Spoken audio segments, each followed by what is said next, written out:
పిల్లలారా, ఈ సమాజాన్ని తిత్తి పూచి మీ మీద ఉంది, కాదనకండి. మీరే ఆలోచించండి. మొత్తం భారతదేశాన్ని రక్షించడానికి, భారతదేశంలో ఉన్న మనుషుల్ని రక్షించడానికి, అన్ని ప్రాణులు, మనుషుల్ని కాదు అన్ని ప్రాణుల్ని రక్షించడానికి అక్కడ బార్డర్లో, భారత బార్డర్లో ఎవరుంటున్నారు? వాళ్ళు దేవుళ్ళే. మనల్ని శత్రువుల నుంచి కాపాడుతూ ఉంటారు. అక్కడ ఉన్న ఫోర్స్, సెక్యూరిటీ ఫోర్స్, వాళ్ళు ఒకలా దేవుడు. వాళ్ళు చూస్తున్నారా? మేము ఒక కులాన్ని కాపాడకూడదు, ఈ కులం కోసం మేమెందుకు కాపాడాలి? అక్కడ ఎంతమంది కులాలు ఉంటున్నారో, ఎన్ని ధర్మాలు పాటించే వాళ్ళు ఉంటున్నారు, మీ ప్రకారం ఎంతమంది మతస్థులు ఉంటున్నారు? ఎప్పుడైనా ఆలోచించారా? దేన్ని వాళ్ళ లక్ష్య పెట్టరు. వాళ్ళ గోల్ ఒకటే టార్గెట్, ఈ దేశాన్ని రక్షించాలి శత్రువుల నుంచి. వాళ్ళకి కులం మతం భేదం ఏమీ ఉండదు. అందుకే దేశంలో, ఏ దేశంలో అయినా అత్యధికంగా గౌరవించేది సైనికుల్ని. దేశం కోసం పోరాడే వాళ్ళు ఎంత రెస్పెక్ట్ తో సమాధి చేస్తారు. మీరు ఎప్పుడైనా చూసారు కదా, చాలా మంది చూసే ఉంటారు మినిస్టర్స్, వాళ్ళు సైనికులు.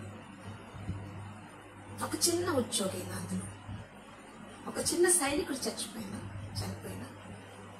అతన్ని బాక్స్లో పెట్టి మర్యాదగా ఇంటికి తీసుకొచ్చి పోలీస్ బందోబస్తు తుపాకీలు పేల్చి సన్మానిస్తారు. ఎంత గౌరవిస్తారు. వాళ్ళ పిల్లలు కానీ వాళ్ళ భార్యకి కానీ ఎంత గౌరవం. ఎందుకు?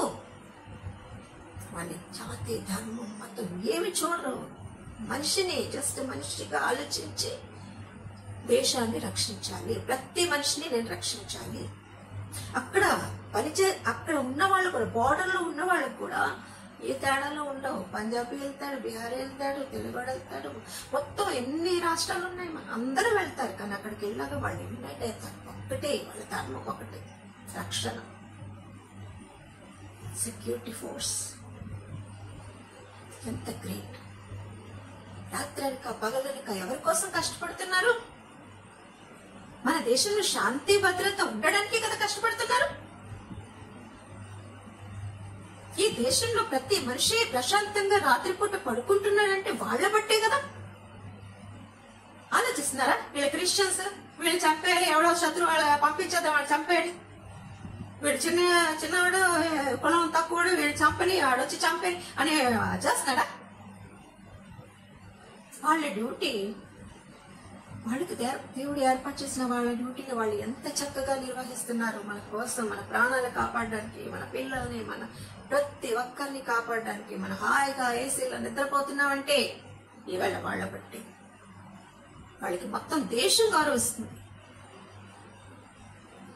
వాళ్ళలో తక్కువ చదువుకున్న ఉండొచ్చు,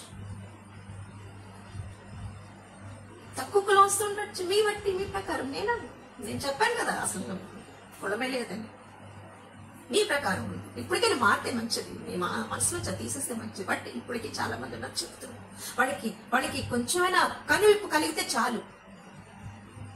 ఇంత చెప్పిన తర్వాత గోడతోనో ఎవరితో కాదు, మనుషులతోనే మాట్లాడుతున్నాను, మనుషులకే చెప్తున్నాను నేను ఇవన్నీ.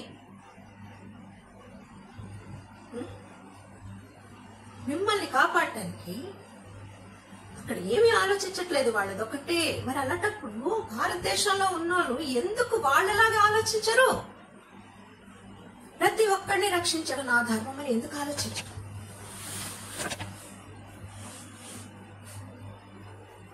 నేవీలో, ఆర్మీలో, మిలిటరీలో ఉన్న వాళ్ళని దేశం అంతా గౌరవిస్తుంది.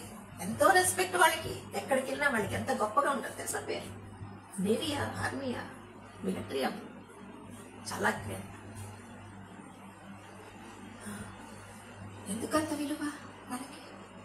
ఎందుకంటే వాళ్ళ మతము, కులము ఏవి చూడరు. వాళ్ళు ఏమి చూడరు, అసలు పట్టించుకోరు. వాళ్ళది ఒకటే టార్గెట్, దేశం కోసం మేము పోరాడాలి. అక్కడ అందరూ పోరాడతారు. మీ ప్రకారం అందరు కులస్తులు, అందరు జాతులు, అందరు ధర్మాలు, అందరు దేవుని ప్రతి ఒక్కరూ, క్రిస్టియన్స్, హిందూ, ముస్లిం అందరు అక్కడ. మరి వాళ్ళు ఆ భేదాలు వస్తే వాళ్ళు అక్కడ మన దేశాన్ని కాపాడగలరా? ఎప్పుడో దేశం మళ్ళీ ఎవరి చేతిలోకి వెళ్ళిపోను మన భారతీయులంతా కుక్క చావులే. అది ఎందుకు ఆలోచించరు? ఎవరి వ్యవస్థని, ఎవరి పనులని వాళ్ళు సక్రమంగా దైవత్వంతో నిర్వహిస్తే అసలు దేశం ఎంత బాగుంటుందో, ఎంత హాయిగా ఉంటుందో. నేను ఇతర దేశాలకు వెళ్ళి చూసొచ్చాను, అబ్రాడ్. అక్కడ వెళ్ళాక ఇక్కడికి రాకపోతే ఎంత ప్రశాంతతో. అసలు దారిలో బండి హార్న్ కొడితే వాళ్ళకి ఫైన్ పడుతుంది. హార్న్ అంటే ఎంత సిస్టమేటిక్ గా అక్కడ జనాలు నడుచుకుంటారు. ఒకరిని ఒకరు చూసారంటే హాయ్ హలో అనుకుని వెళ్ళిపోవడమే. ఎవరో ఏంటో అడగరు, అసలు వాడికి అవసరం లేదు మనిషికి, అంతే. అందుకే అంత డెవలప్ అయ్యాయి ఆ కంట్రీస్. మన ఇండియాలో ముఖ్యంగా ఆంధ్రలో ఉన్నంత చెత్త ఏ స్టేట్ లో కూడా లేదు, ఏ కంట్రీలో అస్సలు లేదు. మరి ఎందుకు ఆలోచించండి ఒకసారి. ఏం చేయబోతున్నారు ఈ దేశాన్ని? ఒకనొకప్పుడు ఎంతో గౌరవించేవారి దేశవాసులు. భారతీయుడా, వీళ్ళంతా వేరే వేరే అయినా కలిసే ఉంటారు. వీళ్ళు అస్సలు కులాలు మతాలు భేదాలు ఉన్నా కానీ వీళ్ళు అలా చూసుకోరు, ఒకరినొకరు ప్రేమించుకుంటారు అనేవాళ్ళు ఈ రోజు భారతీయుడా వాళ్ళ కంపుడు, వాళ్ళు ఎక్కడికున్న చెత్త ఆలోచనలే. వాళ్ళు ఏ దేశానికి వెళ్ళినా వీళ్ళు అసలు సరిగ్గా ఉండరు. వీళ్ళ మైండ్ సెట్ బాగాలేదంటారు, అంతే. కొంతమంది వలన, నేను అందరికీ అనట్లేదు, నేను ఏవేవి నెగిటివ్ గా మాట్లాడుతున్నాను దయచేసి అర్థం చేసుకోండి. వాళ్ళకే వర్తిస్తాయి. ఎవరైతే ఆలోచనలో ఉంటారో వాళ్ళకే వర్తిస్తాయి. పాపం చాలా మంది మంచిగా ఆలోచించే వాళ్ళు ఉన్నారు, మంచి మనసు కలిగి ఉన్నారు, చాలా మంచి వాళ్ళు ఉన్నారు. కానీ వాళ్ళు నోరిప్పలేకపోతున్నారు, చెప్పలేకపోతున్నారు. వాళ్ళు మాటలు పట్టించుకోవట్లేదు. నాలాగే నేను కుమిలి ఎప్పుడు కనీసం 4 రోజుల నుంచి ఇవన్నీ సంఘటనలు చూసి నా బుర్రంతా అసలు రాత్రులు నిద్ర రావట్లే. ఏం చెయ్యాలి అసలు? ఎందుకు అవుతున్నారు జనాలు? అసలు ఏమైపోయింది జనాలకి? వాడు చూస్తే అఘోరి అట, ఆడి నమ్మేసి లక్షలాడికి బాబోయ్ ఏంటవుతుంది దేశానికి? ఎంత మూఢ నమ్మకం. దేవుడు నమ్మినప్పుడు దేవుడి మీద మీరు ప్రార్థన చేసి మీరు ఏ విధంగా మీ దేవుడిని మొక్కుకుంటారో మొక్కుకుంటే చాలదా మీకు? మీ మాటలు దేవుడు వినడా? మీకు నమ్మకం లేదా మీ దేవుడి మీద?